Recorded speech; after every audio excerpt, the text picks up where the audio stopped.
Hi, everybody. My name's Jason. I'm Caden. I'm Jaden. I'm Yah. And we are the YAHOSHUA, the Torah YouTube channel, Rumble channel, Odyssey, and you will find us out in the middle of the jungle, pretty much all alone, out here with nobody around us. And this is our home. This is our place that we reside, and this is where we invite you guys to pull up a chair next to us that you guys can be part of our little family. And by more than one witness yesterday, many people, here's the gig, is let me explain exactly how our lives are around here in this place, and maybe it will shed some light for those who are out there. Number one, we moved out of the United States, what, 10 years ago, somewhere around there, off into this little part of the jungle. And the little part of the jungle, if you guys have ever seen Little House on the Prairie, it's that times about 50.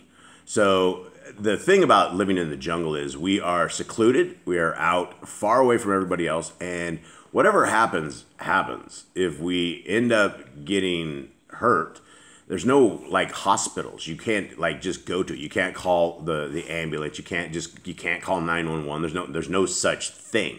If somebody ever did come to you, it'd probably be days later. You'd long be dead.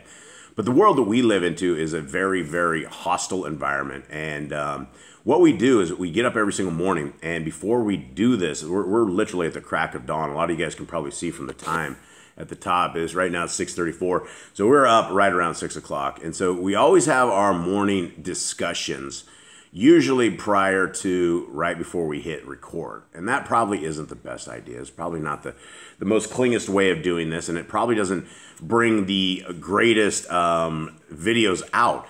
But unfortunately, this is the way that we have to run this house. And we have three young men in this house. They are young men, and some might say a little rebellious, some might say amazing young men. But every time we have some discussions, things can get a little heated, things can get a little wild. And yesterday, one of those mornings happened, and we were in a pretty heated discussion prior to us hitting record, which again is probably a catastrophic mistake when we do that. And so as we hit record yesterday, I was very much peeved, like if you could use that word, a little hot behind the ears, little I don't know. I got three teenage boys who I've been blessed with, who I get to work with every single day. And so my apologies to anybody out there who thought I was beating the kids senseless. That happens after I hit the record. After the record is off, that's when I beat them senseless. So you guys didn't actually hear them being beat senseless here. And no, that's not true either. That was a joke as well. But a lot of people said, one person said I was heartless because I was looking over across the table at Jade, and his face was all drooped down. Looks like he had the palsy maybe a little bit, but it was more like the bee things. Today you look a lot better. You don't look as Quasimodo-ish. Things are looking much better. So maybe that will be a reckoning for yesterday's heartlessness. But we are wild people, and we've told people before, please, if you're looking for like holy people that you're trying to emulate, or these fixate upon somebody who you think are extremely like holy, guys, that's not us. That is not us. We are extremely rugged. We're extremely wild, extremely boisterous. There's crazy stuff that happens here in this jungle every single day, and it is you guys would have your jaws dropped if you saw the kind of stuff that we encountered and we had to do every single day. And so it gets wild, and so we're always fighting to live. We're always fighting to keep these guys aware of the surroundings that we are in, because it's not like the concrete jungles that we came from. It's not like the world where I grew up on a farm and things were pretty much stable. In North America, the worst things that can really get you are like rattlesnakes and things of that nature. There's some things that'll get you, but for the most part, most of everything out here will completely take you to school. And I found the nest, or I found the actual bees yesterday that took out Jade. And it wasn't a beehive. It wasn't a nest. What got him was these things all seemed to congregate on a giant leaf. Like, for whatever reason, I was cutting down in the same area that Jaden was, that he got owned in. And I look around, and there's a giant bush thing with these huge leaves, and the entire leaves were coated with these bees. And so more than likely, Jade did the old machete whack on those things, and those things lit up. So I saw them, and I used my machetes, and it was probably a sight to see that this big fella runs as fast as he does. But I did take that leaf out, and I ran for my life. No bees were able to get me. But that's the jungle life, and so I guess there's no real excuses other than we're just extremely wild. And if you guys think that you're looking for, again, like I said, like some sort of holiness, like Boss Clan is like, wow, these people are really, really holy. I wouldn't count us as the elite, the elect. I wouldn't count us as more than just some people in the middle of the jungle that are reading scriptures with you all, trying to figure out the path to the kingdom to come. And we are those people who believe that the laws, statutes, and commandments of Genesis, Exodus, Leviticus, Numbers, and Deuteronomy are good for all time, for all locations, for all everybody. And it is also the gospel inside of Matthew, Mark, Luke, and John. If you have 9 books, you can figure out what salvation is. You don't need the writings of Paul. You don't need the writings of the prophets. You don't need anyone else. You need the Torah, the first 5 scriptures, first 5 books of the Bible, and you need the Basora, the good news, how Messiah walked, and understanding our King and the entire setup of that. All right, gentlemen, is everyone beat down? Is everyone good? Yeah, I'm good. Yeah. Everyone, the people think the beatings ensued. Are you guys? You guys get beat often? No. Yes, you guys get beat often. It's a wild house here. You don't get beat. Not like physically. Not physically beat, but it is a wild, wild environment. These are some very, you know, when my mom said that, I remember irritating her, and, you know, she's sitting there and she points off at me and says, boy, I hope you have 3 just like yourself. And we were like, haha. And I ended up with 3 just like myself. So what's funny is the other day when they were, my blood had boiled to the top of my head. I'm like, ha! I hope you have 5, just like you guys. So I'm passing on the thing, so I might end up with like 15 grandkids at some time. But I hope that you guys have the most amazing parenting world. I hope you guys enjoy it, and I've really enjoyed it. It's been a, it's trials and tribulations, right? It's not something, there's no parenting book. There's no understanding of how you're supposed to do stuff, and oftentimes, figuring out the future, it comes from understanding the past. And when you have 20/20 vision forward, sometimes you lose your vision out back, and so you got to wait. Some things aren't great. Now, does anyone have a joke? Anyone have any jungle stories? Jade, any jungle stories? Nothing. Any joke? Did you get a joke? No. You didn't even get a joke. I told you yesterday to get a joke. Yeah. All right. Fine. Your mom told you that. Did you have one? I have a joke. What do you got? What's lighter than blue? What's a lighter than blue? What's lighter than blue? Lighter than blue. I know the hold answer. on. What's lighter than blue? This is a joke, though, so it's got to be funny. Hold on. Let's see if we can figure this one out. I know the answer. Don't say it. Wait. Let him figure it out. What is lighter than... Do you know this one? All right, hold on. Figure it out. What is it, kid? What is... White? What is... Lighter. Lighter as in lighter. weight or as in the color? Like lighter? What do you... I can't... Like, Hold on. like What is red. lighter than blue is the joke. We might... Probably white. Or Light blue. Light blue. That was too easy. That was too thick. I had another one that Eli made up a little while ago. And, you know, the question is, if 2 cows are fighting, do we still call it a beef? Is that the... I don't think I made that one up. You didn't make that up? I think you told me that joke. Didn't you tell me that joke? Yeah, I think You're the one that told me that joke. I thought you made it up. I don't think I came up with that, though. I thought it was pretty good. All right, well, we wasted a ton of time explaining why the kids get beat as often as they do. And they don't, but they do. So here we go. As far as Joshua goes. Sound like Paul now. Huh? Sound like Paul now. Paul now, yeah. I wish that I didn't do what I did when I have to strike the kids when they get bad. No, the kids don't get struck, guys. So don't get all crazy on this whole thing. We're just hanging out. If anybody's ever successfully raised a full family where everybody grows up and nobody ever moves away, and you guys have a guidebook for it, let me know. Because we're in this situation, and these kids have a home here for as long as ever. In fact, it is their home. So 2 are 20 and 1's 17. yeah, 2 are 20 and 1 is 17. So that is where the kids grow up, and you all become like a little tiny quorum. And I'd never found a guidebook for how to make that happen and live in peace and harmony.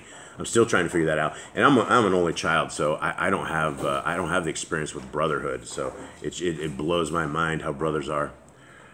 But I guess there's love somewhere deep in the brotherhood. Is that right? Yeah, somewhere. Is there? All right. Well, here we go. This is Yah Scriptures, guys. This is the hard scriptures that is available. $64. It is the cheapest book you will ever find anywhere. 103 books in this. Hopefully February, late February, March is when the delivery will be into the United States of America, and at which point we will start getting these books out to everybody. We really, really appreciate everybody who has placed an order for it. Guys, it is a limited edition. We don't know if we'll get more than 1,000. We do order 1,000. There's a chunk of them that are gone already. If you guys would like this is your opportunity. The description is always in the description, how you can do it. Now, for anybody who cannot, this is the PDF. Jubs, why are you smiling? You said the description is in the description. The link to the description is in the description. Thanks, kids. I appreciate that voice. Keep your old timer, my dad on thing. Cade was so out of it, he didn't even catch it. Now he's just laughing. I caught it. You caught it. He looked at me and I just looked at him. Sometimes it's the kids versus the old men in this house, but you know, it's I need some chaperones as I get older. I think for those who are unable to purchase them and don't want to, which you don't need to, they're absolutely free. Every version there is, and Ms. Nicole did not get the other version out, and she wanted to completely beat me senseless yesterday because. And I'll show you guys what I mean here shortly. But she didn't get it out because she had to redo her PDF completely again. Because I'm blind, I'm old, and I can't really see it real well. So there's that, and I will get that out later to you guys. The Apocrypha is right here as well. Now, also some amazing stuff for those of you who use eSword. Yah Scriptures is now available for all of eSword. Big shouts to Eli, who got it done, who finally got that out to everybody. And you can download it for iOS and for Android. It's absolutely free of charge. The PC version's there. If you guys have any kind of problems at all, let us know. Now, this is why we are getting into this. This is a really long intro. Guys, it's already 11 minutes and we haven't even started. Okay, good thing this is a short thing. This is what I'm talking about right here. This is why I got into a lot of trouble. I'm old. My eyes are feeble. Not that old, but my eyes are definitely feeble. And I couldn't read this real well yesterday. So when I was trying to read this with y'all, I just couldn't read it. And I'm going to attempt to do this again because I'm not going to swap this version out, even though Miss Nicole gave me a different version. But what we're doing on the PDF is we're bringing this in a bit. So the words, so it's not so far out there. And then she got this part right here that was... She says I have OCD, but where YAHOSHUA is outside the borders, that is now all fixed in this final version. So hopefully we'll see that today, and it is simply amazing. All right, anybody, give me a quick recap. Where are we at to this point before we hit chapter 23? The Israelites got all their land separated. They figured out everything. They're all settling in.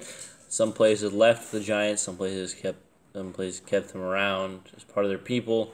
This is all horrible things they should not have done. But they did. But some places killed them, some places got rid of them, and they're all moving in. They're all in the promised land, and then the people on the other side, from Reuben and Gad and the half-tribe Manasseh, they all built an altar. And then sent Phineas down because they're like, "Why are you building altars? We have priests. You're not ordained to do this." Like, no, it's just a memorial, just showing to the children of our generations that for this reason we built this. Remember, Yah. Bring out the Phineas. Let's take care of this. Okay, here we go. 23. This is serious, and Phineas gets on the horse. Yeah, exactly. They don't mess around with Phineas. They know. They know who shish kebabs people. Okay, 23. And it came to be, a long time after Yahuwah had given rest to Yisrael from all their enemies round about, that Yahushua was old, advanced in years. And Yahushua called for all Yisrael, and for their elders, and for their heads, and for their judges, and for their officers, and said to them, I am old, advanced in years. And you have seen all that Yahuwah your Elohim has done to all these nations because of you. For Yahuwah your Elohim is he who is fighting for you. See, I have divided to you by lot these nations that remain to be an inheritance for your tribes, from the Yarden, with all their nations that I have cut off, as far as the great sea westward. And Yahuwah your Elohim thrust them out from before you, and shall drive them out from before you, and you shall possess their land, as Yahuwah your Elohim has promised you. And you shall be very strong to guard and to do all that is written in the book of the Torah of Moshe, so as not to turn aside from it, right or left. And again, all of our great forefathers, all of the great Moshe, before he ended up, he's like, well, if you will just do everything that is in this Torah, it'll all be good, right? Yahuwah told us this, right? If you will only do this, Adam told his kids this, right? If you will only guard the laws, do what is written, take care of this, right? And this is what has been from the beginning of the book to the end of the book. It is all about obeying the laws, statutes, and commandments of our Creator. It's this whole little weak Christianity doctrine. It's not even lukewarm. It's just really, it's ice cold. And, you know, it's like nobody really gives a rip about the laws, statutes, and commandments of our Creator, yet it has been given to us warning after warning after warning after warning. We've all been told this. So, continuing on, so as not to turn to the end of 6, so as not to turn aside from it right or left, so as not to go in among these nations, these who remain among you, and make no mention of the name of their mighty ones, nor swear by, nor serve them, nor bow down to them, but cling to Yahuwah your Elohim, as you have done to this day. For Yahuwah has driven out from before you great and strong nations. As for you, no one has stood against you to this day. One man of you put 1,000 to flight, for Yahuwah your Elohim is he who is fighting for you, as he has promised you. And again, this is the same promise that goes to all of us today. The world is a wild place. It's a woolly place. People are to be it's not a real trusting place, right? You cannot trust what people do because the people just don't care about you. They don't care about your family. And so we need to understand that our Creator fights for us, that we're not alone. And even though that we are in a world where Torah keeping is very, very rare, that's why you know that our Creator fights for us through everything. Okay. This is 12, right? I believe so. And you shall diligently, I'll do 11 again, and you shall diligently guard yourselves to love Yahuwah your Elohim. But if you do turn back at all and cling to the remnant of these nations, these that remain among you, and intermarry with them, and go into them, and they to you, know for certain that Yahuwah your Elohim shall no longer drive these nations out from before you. And they shall be snares and traps to you, and a whip on your sides and thorns in your eyes, until you perish from this good land which Yahuwah your Elohim has given you. And see, this day I am going the way of all the earth, and you know in all your hearts and in all your beings that not one word has failed of all the good words which Yahuwah your Elohim spoke concerning you.